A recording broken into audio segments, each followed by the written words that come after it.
नमस्कार। आकाशवाणी जयपुर अजमेर से प्रस्तुत हैं प्रादेशिक समाचार।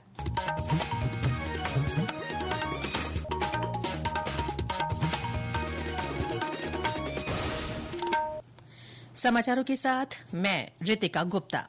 अमेरिका के उपराष्ट्रपति जेडी वेंस 4 दिन की भारत यात्रा पर आज नई दिल्ली पहुंचे। श्री वेंस के साथ उनकी पत्नी उषा वेंस और अमेरिकी प्रशासन के वरिष्ठ सदस्य भी मौजूद हैं। सूचना और प्रसारण मंत्री अश्विनी वैष्णव ने हवाई अड्डे पर उनका स्वागत किया। उपराष्ट्रपति वेंस की ये पहली भारत यात्रा है। वे आज शाम प्रधानमंत्री नरेन्द्र मोदी के साथ द्विपक्षीय वार्ता करेंगे। इसके बाद वे दिल्ली में अन्य कार्यक्रमों में शामिल होंगे।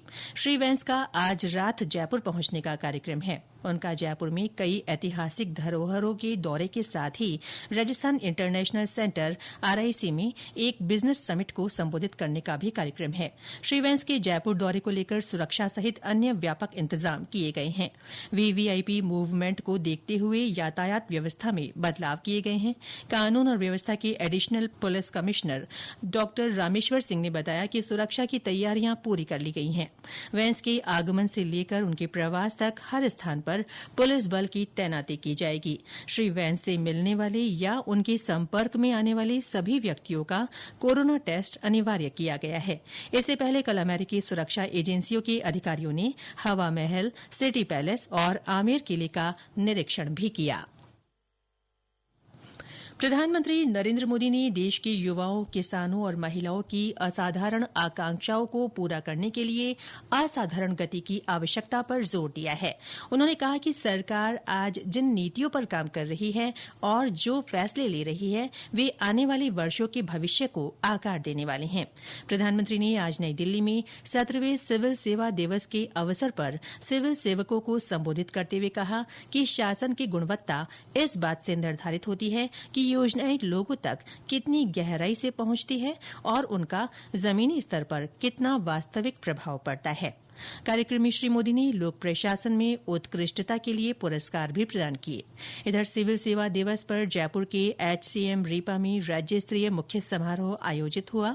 इस अवसर पर मुख्यमंत्री भजन लाल शर्मा ने कार्यक्रम को संबोधित करते हुए लोक सेवकों को शासन व्यवस्था की रीढ़ बताया। उन्होंने कहा कि ईमानदारी से काम करना ही सच्ची लोक सेवा है।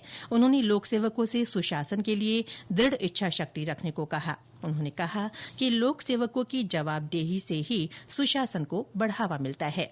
मुख्यमंत्री ने लोगों की समस्याओं को गंभीरता से सुनने और ईमानदारी से उनका निस्तारण करने का आह्वान किया। इस दौरान प्रशासनिक अधिकारियों को उत्कृष्ट कार्य के लिए पुरस्कार भी प्रदान किए गए।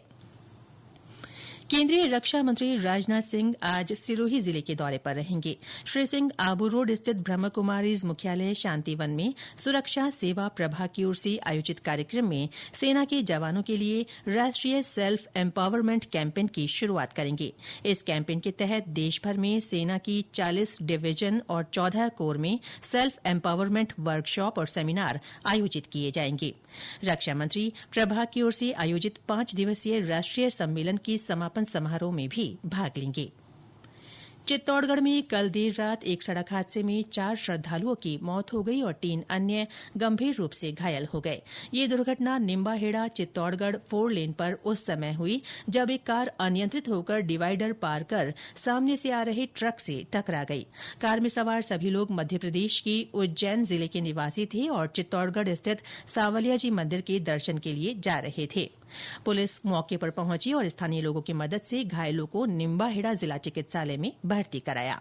उधर भरतपुर के बयाना मार्ग स्थित उज्जैन के पास कल पैदल जा रहे पति पत्नी को पीछे से आ रही अनियंत्रित कार ने टक्कर मार दी। हादसे में पत्नी की मौत हो गई और पति गंभीर रूप से घायल हो गया।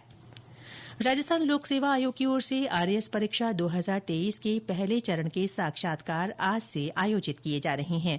ये साक्षात्कार 2 मई तक चलेंगे। आयोग सचिव रामनिवास मेहता ने बताया कि 972 पदों की भर्ती के लिए परीक्षा का आयोजन किया गया था। इसका परिणाम आयोग ने 2 जनवरी 2025 को घोषित किया था। इसमें 2168 अभ्यर्थी सफल हुए थे। प्रदेश में पिछले 24 घंटों में विभिन्न स्थानों पर तापमान में गिरावट दर्ज की गई। इस दौरान कई जगह हल्के और मध्यम बादल छाए रहे। मौसम विभाग के अनुसार 42.2 डिग्री सेल्सियस अधिकतम तापमान के साथ चूरू सबसे गर्म शहर रहा। इसके साथ ही प्रादेशिक समाचार बुलेटिन समाप्त हुआ। हमारा अगला बुलेटिन शाम 6:30 बजे प्रसारित होगा। नमस्कार।